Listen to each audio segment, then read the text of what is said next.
中国做出了一个令人咋舌的举动，那就是将108匹濒危的普氏野马毅然决然地放进了内蒙古库布齐沙漠之中，没有给他们准备笼子，也没有专门去给他们喂食，就连草地都几乎看不到呀，放眼望去就是一片茫茫的沙海，放完了就转身离开，让这些野马自己去面对生存的难题。这一举措刚一传出，就如同在平静的湖面投入了一颗重磅炸弹，瞬间在全球各个圈子里掀起了轩然大波哦。咱先来说说这普氏野马吧，朋友们，它们可不是一般的动物呀，那可是目前地球上唯一真正的野生马种的，身上承载着的那可是厚重的历史，还有独特的基因密码呀，就好像是一本本活着的历史书，又像是一个个神秘的基因宝藏一样的。回溯过往呀，在上世纪60年代的时候，他们就已经在野外绝迹了呀，想想就挺让人惋惜的呢。那个时候呀，只剩下为数不多的普氏野马个体被关在世界各地的动物园里了。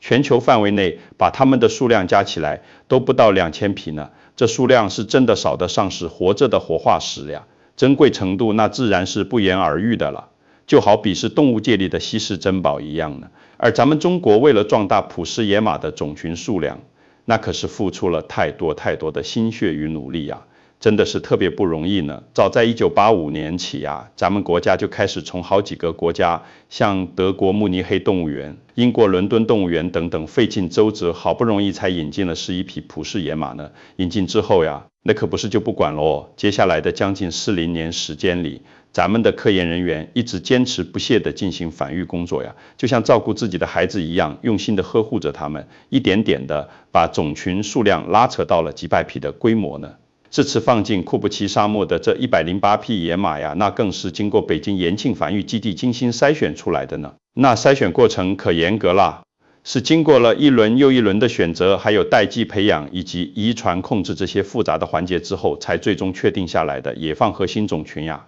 毫不夸张的说呀，每一匹普氏野马都珍贵的如同动物界的帝王之子一般呢，他们身上所背负的呀，可不仅仅只是一条生命那么简单哦，那可是凝聚着几十年的科研投入呢，而且还关乎着咱们国家在生态保护方面的形象与面子呀，真的是意义重大呀。再来讲讲这库布齐沙漠吧，朋友们，它位于内蒙古鄂尔多斯北部，东西的长度大概有400公里呢，南北的宽度也有50公里，算下来总面积达到了1.86万平方公里呀，它可是中国第7大沙漠呢。光听这些数字呀，可能很多朋友还没什么特别具体的概念。那我这么跟你们说吧，它的面积啊，相当于整个北京市的2倍之多呢，是不是感觉一下子就很直观啦？而且呀，这地方的气候条件呢，真的是相当恶劣呀，一年平均下来的降水量还不到300毫米呢，可这蒸发量却超过了2000毫米啊，这意味着什么呢？简单来讲呀，就是在这儿下雨就跟开玩笑似的，那雨呀转瞬即逝，根本留不住。而太阳呢，就像个不知疲倦的吹风机一样，一个劲儿地烘烤着大地，那热度可真是让人受不了呀。夏天的时候呀，高温能达到45摄氏度呢，那地面都烫得能直接煎熟鸡蛋了，想想都觉得热得难受吧。到了冬天呢，最低气温又能低至零下30摄氏度，这日夜温差更是动辄30度起步呀。好家伙，这样的环境别说对于马来说了，就算是咱们人类要在这儿生存，那也是难如登天呀，真的是太艰难了呢。当咱们中国官方在2018年发布一纸公告，明明白白地表示要在库布齐沙漠野放这108匹濒危普氏野马的时候呀，消息一出来，整个生态圈、动保圈甚至国际圈都被惊到了呀！大家的第一反应几乎都是觉得这事儿太离谱了，就好像听到了一个天方夜谭般的消息一样，都不敢相信这是真的呢。国际上的质疑声那是此起彼伏呀，比如说德国的《明镜周刊》就发文质疑这是一场生态主义的空想冒险呢。美国的科学人更是直接点名称，在这样恶劣的环境下进行野放野马的死亡率恐怕会超过90%呀，说的好像这野马根本就没法在这儿活下去似的呢。英国的 BBC 还在一档纪录片里煞有介事地模拟过沙漠中野马的生存难度，最后得出的结论也是存活几率极低呀。在咱们国内啊，一些学者同样也看不下去了，像北京林业大学的一位教授就匿名评论道，不是不支持野放，但选择这样极端的地点，那属于典型的高风险投入，却只能换来低预期的回报呀。社交媒体上那就更热闹非凡了呀，讨论热度持续了整整3天呢。微博、知乎、B 站等平台上相关词条的点击量轻轻松松就突破了1000万呀，评论区里也是一片摇头神，好多人都觉得这压根就不是什么实验，而是赤裸裸的谋杀呀，甚至还有人调侃说，这怕不是有人想做政绩搞项目，还不如把这些野马送给蒙古国，再去渲染点民主情怀呢。大家的看法那真的是各种各样呀。然而呀，面对这铺天盖地的质疑声浪，咱们中国的生态专家团队可没有丝毫退缩哦，反而给出了一个让人目瞪口呆却又值得深思的回应呐。他们说这普氏野马不是被简单的放生，而是选择回归啊。这话是什么意思呢？原来呀，从2015年开始，北京延庆繁育基地就已经启动了野性激发训练计划呢，通过一系列巧妙且科学的方式来培养野马的野性哦。比如说呀，坚决拒绝人为喂食，就是要让野马们学着自己去寻找食物呀，不能总是依赖别人喂它们，得学会自己独立生存呢。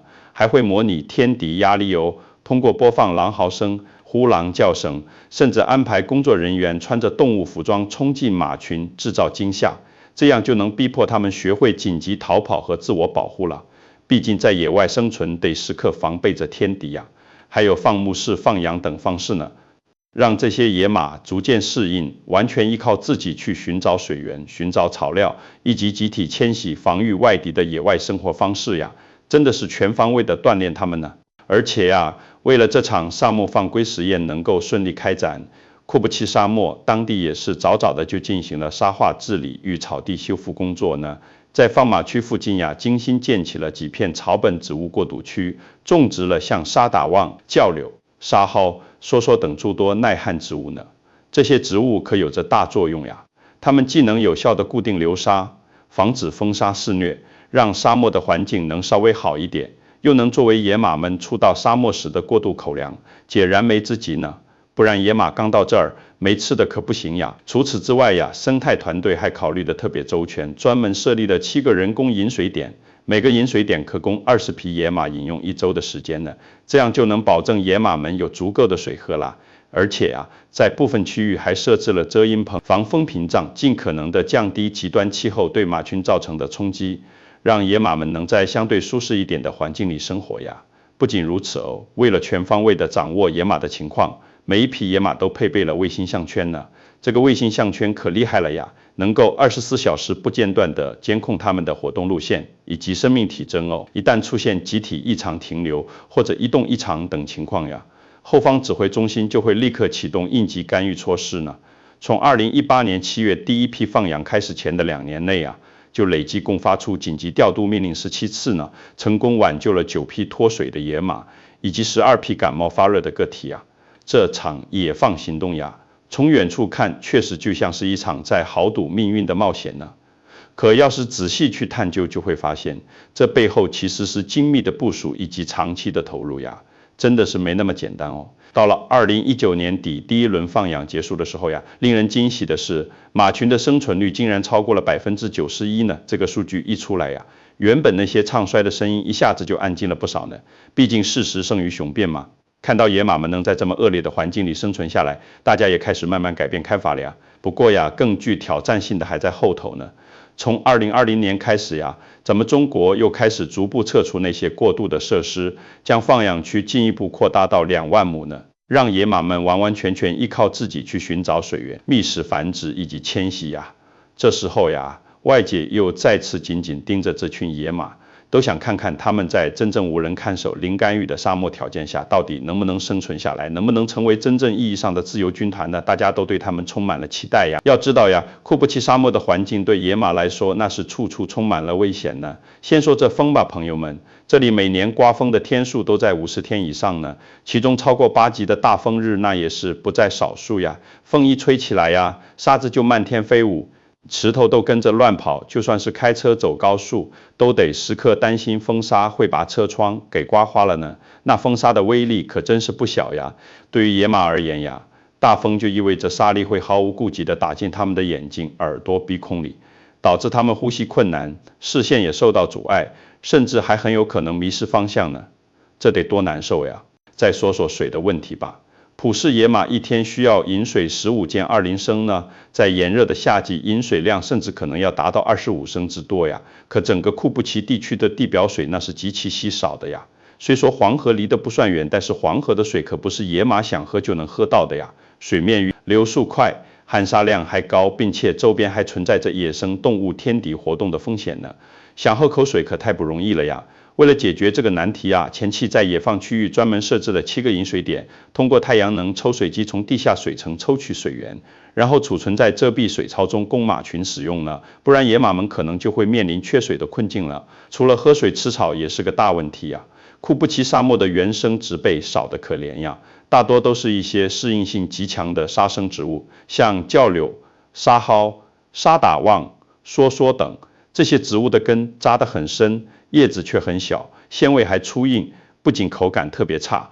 而且营养价值也很有限呀。普氏野马虽然是野生马的祖宗，可它们吃东西还是挺讲究的呢。对食物的品质，尤其是草的粗蛋白含量和水分比例比较敏感呀。在人工圈养的时候呀，它们吃的都是营养配比完美的草料，到了这沙漠里突然变成有啥吃啥，这适应期别提多痛苦了呀。为了改善这个状况呀，科研人员可是费了不少心思呢，专门引入了数种耐旱、耐碱、抗寒的试草植物，比如紫花苜蓿、冰草、披碱草等，并且还在放养区的外围区域开展人工植草试验田，通过围栏防护、防风固沙、水肥管理等一系列手段，努力在沙漠中营造出一片片草原呀。刚开始的时候呀，植草的成功率特别低，连20%都不到呢。科研人员只能一茬一茬的去尝试，一年试出5、6种草，最后才好不容易锁定了最适合的3种，然后进行大面积推广呢。还有呀，库布齐沙漠本身的地貌变化那是相当剧烈的呀。一个小风口，今天可能还是低地，明天说不定就变成新的沙丘了，这就给监控和保护工作带来了巨大的困难呀。科研团队没办法，只能同时使用无人机、卫星遥感、地面雷达这3套系统同步监测马群的位置以及地形的变化，就是为了确保野马们不会误入那些危险的陷阱或者进入资源极度贫乏的区域呀。真的是想尽了办法来保护它们呢。另外呀，沙漠里还时不时会出现一些不速之客，像野狗、狐狸、蛇类等等。有些虽然不会直接攻击成年马，但对幼马来说却是个不小的威胁呢。特别是普氏野马的幼崽出生后的头2个月，那是极度脆弱的呀，需要母马频繁的看护、哺乳以及带动活动。任何一点小小的干扰都有可能导致幼马死亡呢。所以在放养的第1年呀，科研团队专门安排了全天候的野马巡逻队，每2小时就巡视一次，一旦发现异常情况就立即启动干预措施呀，就是要尽最大的努力来保障幼马的安全呢。不得不说，这群普氏野马呀，那可是经历了重重艰难的考验。不过好在呢，他们慢慢的开始适应起沙漠的环境了，而且还展现出了一些特别让人意想不到的行为哦。从2021年起啊，库布齐野马种群就正式进入全自主生活模式啦。这意味着什么呢？就是科研团队开始做出了一系列的调整呀。他们把饮水点的人工布水频次给减半了呢，这可不是随随便便就能做的决定哦，那是经过对野马适应情况等多方面考量之后的呀。而且呀，草料补给也完全终止了。像之前设置的遮蔽棚呀，还有定点投食器等等这些东西呢，也都全部拆除掉了，只保留了远程追踪项圈。这么做呢，就是想让马群完全依靠自己去寻找生存空间呀。同时呢，科研团队还把原放养区从8000亩扩大到了2万亩呢，这可是给了野马们更大的活动天地呀。从这些举动也能看得出，科研团队对他们是越来越有信心了呢。相信他们能够凭借自己的能力，在这沙漠里好好生活下去呀。就在大家都为他们捏着一把汗的时候呀，在2022年春天出现了一个超级震撼的场景哦。当时呀，通过无人机在库布齐沙漠中进行观察，发现有3匹马群呢，它们居然开始自发的朝着西南方向迁徙了，而且呀，这迁徙的平均距离超过了22公里呢。这种主动扩散的行为呀，那意义可太重大了呢。这意味着普氏野马已经不再依赖原来放养区的那些资源了呀，而是真正开始融入到沙漠生态系统当中去了呢。换个角度来说呀，这也就意味着库布齐沙漠对于他们而言呀，已经不再仅仅是一个艰难的只是为了生存而苦苦挣扎的环境了而是真正变成了他们可以安心生活，可以称之为家园的地方了呀。要知道呀，这可是他们靠着自己的努力，一步一个脚印，踏踏实实的找出来的活路呢。这个过程呀，那可不是人为设计或者靠人工智能就能模拟出来的呀。它完完全全是属于库布齐沙漠，属于这108匹勇敢又顽强的普氏野马自己的独特经历呀。其实呀，普氏野马能在库布齐沙漠里生存下来，背后可是有着一整套特别完善的生态修复与保护举措在支撑着呢。这里面的每一个环节呀，那都是不可或缺的哦。咱们先来说说在解决水的问题上吧。朋友们，咱们中国那可是下了特别大的功夫呀。大家也都知道，库布齐沙漠年降雨仅有300毫米啊，这干旱的情况一直以来都是特别严重的呢。为了改善这样糟糕的状况呀，咱们国家专门修建了长达120公里的引水管道系统，然后呢，把黄河中段节约下来的水呀，通过精密的 AI 调度以及运用无人遥控水泵，把这些水输送到5个核心湿地恢复区呢。而且呀，这水的使用可不是说想用就用，想怎么用就怎么用的哦。背后可是由水利部、林草局和生态环境部共同来进行监管的呀。还形成了一套严格的生态服务指标体系呢。这么做的目的啊，就是为了保证每一滴水都能被用在刀刃上，确保绿洲能够实现可持续发展呀，方方面面都考虑的特别周全呢。再讲讲在打造生态系统方面吧，咱们走的是生物多样性导入加生态链重构的这么一条科学的路子哦。科研人员精心挑选了13种耐旱植物呀，像骆驼、赤花棒、苦豆子、沙蒿等等这些呢，然后根据普氏野马的食性以及它们的生态需求，用心地构建出了一条草灌水、相互依存的复合生态带呀。不仅如此哦，为了让普氏野马能吃到那种熟悉的家乡味道呀，咱们那些不辞辛劳的科研人员呀，大老远的从呼伦贝尔和阿尔泰山区远程采集了大量的原生草籽呢。请您一定要看记得原生草籽呢。不过呀，这个过程那可是需要大家耐心等待的哦，因为草种下去后呀，得经过3季轮回才能稳定成活呢，而且还得满足马的营养需求才行呀。为了能够全程把控生态质量呀，还专门安装了超过4000台太阳能摄像头和传感器呢，用它们来监测温度、湿度、风速、草高以及野马的取食频率等等。这些情况呀，就好像是打造出了一个真正的沙漠实验舱一样呀，真的是在这方面特别用心、特别细致呢。还有在处理人与马的关系上呀，咱们也有着特别暖心的举措呢。以前呀，在库布齐地区有不少的牧民与农户呢，大家都是逐水草而居的呀，所以呀，牧区活动和野马栖息地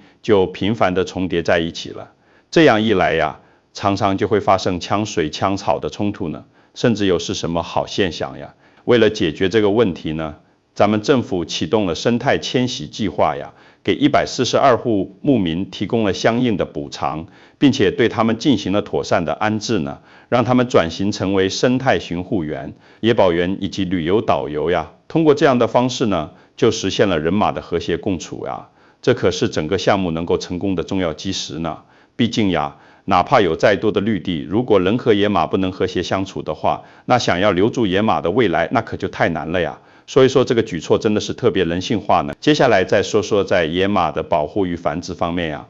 咱们的科研团队那更是运用了各种各样的高科技手段，把每一个细节都考虑到了，真的是做到了事无巨细呀。先来说说那套精准定位与遥感监测系统吧。朋友们，这个系统呀，就相当于给每一匹普氏野马都装上了超级厉害的 GPS 和健康监测仪一样呀，它能够实时的传输这些野马的位置、活动轨迹呢，甚至连心跳、体温等这些生理数据都可以采集到哦。通过卫星图像呀，还能进行广域监控，定时去拍摄整个库布齐的绿化情况以及马群的分布情况呀。而无人机呢，就像是在空中时刻守护着他们的保镖一样呀，低空盘旋着，实时拍摄马群的那些细节动态呢，还有地面传感器呀，它们被布设在关键的水源点和草场这些地方呢，能够实时反馈环境的温湿度、风速以及土壤情况呀。这3个方面协同配合起来呀，那可就是全天候地守护着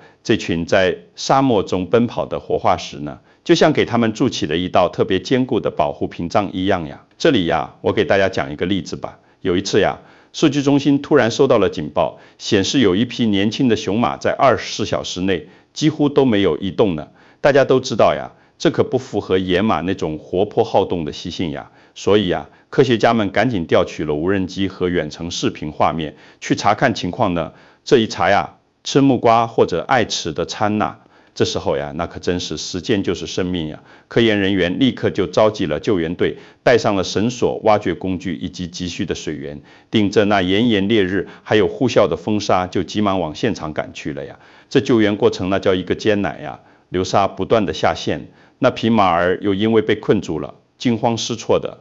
救援队员们只能小心翼翼地进行挖掘呀。费了好大的劲儿呢，经过了5个小时的努力，终于把这匹生命垂危的雄马成功的拖出来了呀。后来呀，这匹马恢复的特别好，还成了马群中的勇士。像这样的救援行动可不是只发生了一次啊，在过去的几年里啊，科研团队累计执行了17次紧急救援呢，成功挽救了近10匹陷入危险的野马呀。每一次救援的背后呀，那都是科研人员和巡护员们在沙漠中与时间赛跑的感人故事呀，真的是太不容易了。他们的付出真的值得我们每一个人去敬佩呢。还有那套气象预警加生态调度体系呀，它也发挥了特别巨大的作用呢。通过气象卫星以及复杂的气象模型呀，能够特别精准的预测库布齐沙漠的沙尘暴、骤降气温以及极端高温天气。这些情况呢，每当有沙尘暴预警的时候呀，科研团队就会提前调配水源，增加饮水点的供给呀。同时呢，还会通过无人机和巡护员去调整野马的位置，把它们转移到相对安全的区域，这样就能避免很多潜在的灾难发生了呀。尤其是在沙漠早春和深秋气温巨变的时候呀，靠着这个体系呀，减少了大量因失温或者缺水而导致野马死亡的情况呢，必不其必设。这是殆尽。这时呢，利用误人加套作物，便加了草料以库源也全天区域，还以马的地不及其提其作役的查购，再起其舵，机场至空道呀，科研夏天的说，在时自局一也处源，据域的这有财帮一语烘头。草料保证野马有足够的饮食来源呀，巡护员也全天巡逻，确保马群按计划30%以上呢，真的是太给慈心意。在缓解野马食物压力方面呀，科研团队也是专门设计了生态补质计划呢。大家也都知道呀，库布齐沙漠的本土沙生植物那是很有限的呀，而且营养还特别单一，根本就满足不了日益庞大的野马群体的需求呀。于是呢，咱们那些特别负责的科研人员呀，不辞辛苦的跑遍了好多地方，采集了超过30吨的野草籽呢。这些野草籽涉及冰草、野豌豆、苦荞菜、苔草等13种普氏野马特别喜爱的原生植物呀，并且呀，这些草籽的质量那是相当高的呀，纯度和抗旱性能都有很好的保障呢。然后呢，利用最新的无人机精准撒播技术呀，把这些草籽均匀地撒播到库布齐的沙丘和戈壁的裸露地带呀，覆盖面积超过了120平方公里呢。这种撒播方式的效率可比传统人工播种高多了呀。地形等这些因素去调整播种量和撒播角度呢，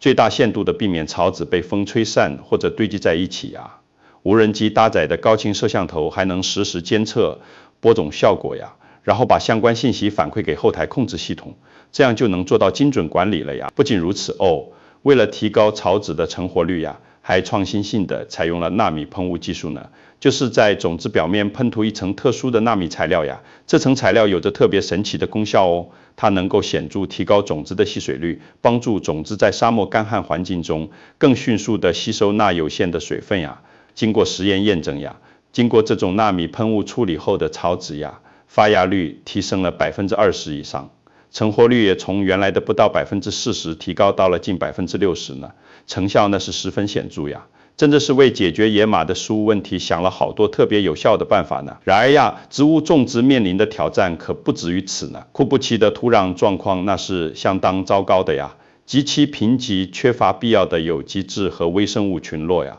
这就直接限制了植物根系的生长以及对水分的保持呀，这可给植物种植带来了特别大的难题呢。为了解决这个特别棘手的问题呀，咱们的科研团队联合了微生物学专家呀，投入了超过3000万元的资金呀，精心研发专门适合沙漠环境的生物肥料呀。这个肥料可不一般呀，它里面包含着活性菌群和腐殖质呢，能够很好的改善土壤结构，促进有益微生物大量繁殖呀，进而提升土壤的保水能力以及养分循环效率呢。经过3年的小规模试验呀，这种沙漠土壤改良剂展现出了极佳的效果呀。在试用过的区域呀，土壤的有机质含量提高了15%，水分保持率也提升了25%呢，极大的改善了土壤肥力和整个生态环境呀。随后呀，项目团队在40平方公里的野外示范区大规模推广使用呀，仅仅1年的时间，植被覆盖率就提升了近50%呢。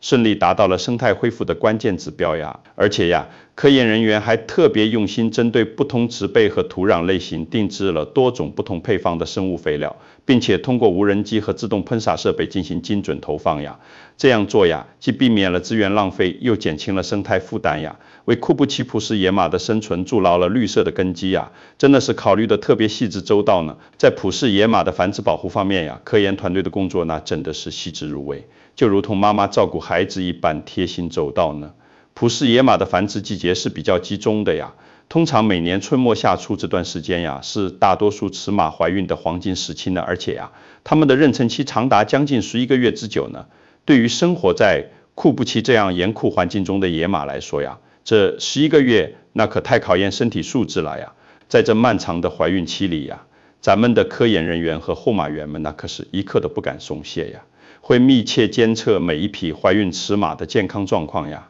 他们借助遥感设备和无人机呀，仔细观察母马的活动轨迹以及采食频率呢，还会定期通过地面巡逻的方式进行体态检查呢。尤其是到了怀孕后期啊，科研团队更是会重点关注雌马的体重变化以及营养摄入情况呀，务必确保它们能够获得足够的食物和水分，来支撑胎儿健康的发育成长呀。真的是把每一个细节都考虑到了呢，就是为了让这些小生命能顺顺利利的来到这个世界呀。而当幼马出生后呀，挑战才算是刚刚拉开序幕呢。出生后的前2个月呀，那可是幼马生命中最为脆弱的阶段呀。这个时候的幼马呀，不仅要努力学会站立、行走这些基本技能，更重要的是呀，要尽快适应沙漠里那极端的气温以及时刻存在的捕食者威胁呢。为了能让幼马更好地度过这个艰难阶段呀，科研团队会安排护马员进行24小时轮班守护呢，利用远程监控系统呀，实时观察幼马的状态，随时捕捉它们的哭叫声以及活动信号呀。比如说呀，科研人员会特别认真地监测幼马的体重增长曲线呢。正常情况下呀，幼马每天应该有比较稳定的体重增加。如果发现某只幼马体重停滞不前或者出现下降的情况呀，又或者进食明显减少了，科研团队就会马上介入呀。他们会先派出地面巡护员靠近马群呀，去判断幼马是不是因为母马缺奶、生病或者体弱等原因而不能正常摄食呀。要是遇到有问题的幼马呀，就会把它临时转移到附近的保护站呀，在那里呀有专业的兽医随时待命呢，还设有恒温育幼室，准备了营养丰富的代乳粉呀，能确保幼马在恢复期间得到最周全的照顾呀。同时呢，科研人员也会通过基因筛查以及免疫检测等手段呀，仔细排查各种可能存在的遗传疾病以及传染病风险呀，全方位保障幼马的健康成长呀。值得一提的是呀，这个阶段的繁殖保护工作呀，还特别注重对马群社会结构的维护呢。要知道呀，普氏野马可是群居动物呀，群内的社会关系对于幼马的成长那是至关重要的呀。所以呀，科研团队会尽量避免人为过多的干预群体互动呀，充分尊重马群的自然行为呀，保障母马和幼马之间那种亲密的联系呀，同时还要防止外来的干扰以及天敌的侵袭呢。正是靠着这种从怀孕、分娩再到幼马成长全过程的精细化管理呀，幼马的存活率才有了大幅度的提升呢。据官方数据显示呀，自这个项目启动以来呀，幼马的存活率从最初的不到40%提升到了近70%呢，几乎翻了次。显示呀，和这个项目启动以来呀，也让整在种群的基因多样性以及生态适应性得以持续增强呀。除了上述这些硬核的科学保护手段之外呀，咱们的科研团队还特别重视公众参与以及科学普及工作呀。通过各种各样的方式来提升社会各界对普氏野马保护的关注和支持呢。比如说呀，项目会定期举办野马开放日以及生态体验营这类活动呀，热情地邀请市民学生们亲自来到库布齐沙漠呀，让大家近距离地感受野马野放的独特魅力呀。在这个过程中呀，向大家宣传生态保护的重要理念呀，让更多的人了解到保护普氏野马以及生态环境的意义。同时呀，还会借助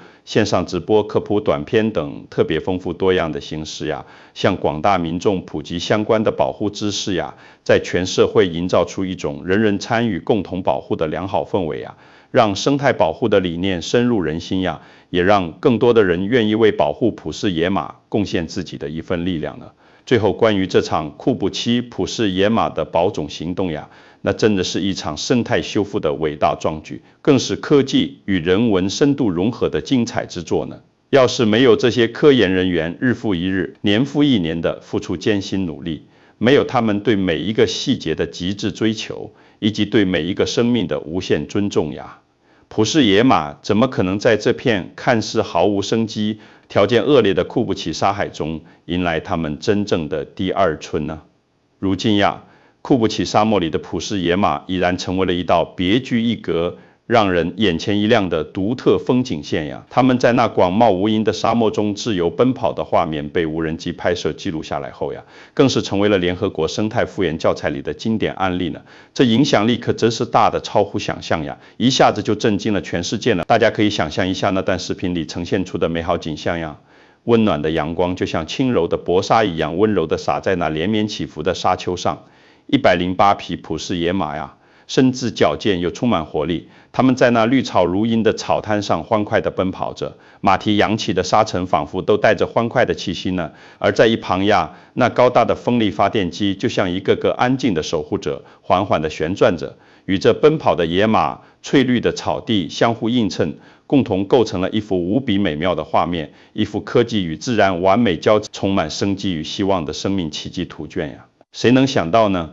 就在短短10年前呀，这个地方还是一片让人绝望的景象呀，那真的是寸草不生、毫无生机的死亡沙谷呀。满眼望去，只有无尽的黄沙，狂风一吹，沙尘漫天飞舞，根本看不到一丝生命的迹象呢。可是现在呀，通过这么多年大家的不懈努力所呈现出来的这一切，那就是实实在在的奇迹呀。它就像是一座无声的丰碑，见证了生态保护那强大又神奇的力量，也充分彰显了咱们中国在生态保护领域坚定不移的决心与充满智慧的行动呀。亲爱的观众朋友们呀，今天跟你们分享的这个关于普氏野马在库布齐沙漠的故事，是不是特别震撼、特别让人动容呢？我真心希望你们能喜欢这个视频呀，要是觉得不错的话，可一定要记得给我点个小铃铛哦。这样呀，以后我再有这么精彩又有意义的内容分享给大家的时候，你们就能第一时间收到通知了。感谢大家的观看呀，咱们下期再见咯，期待下次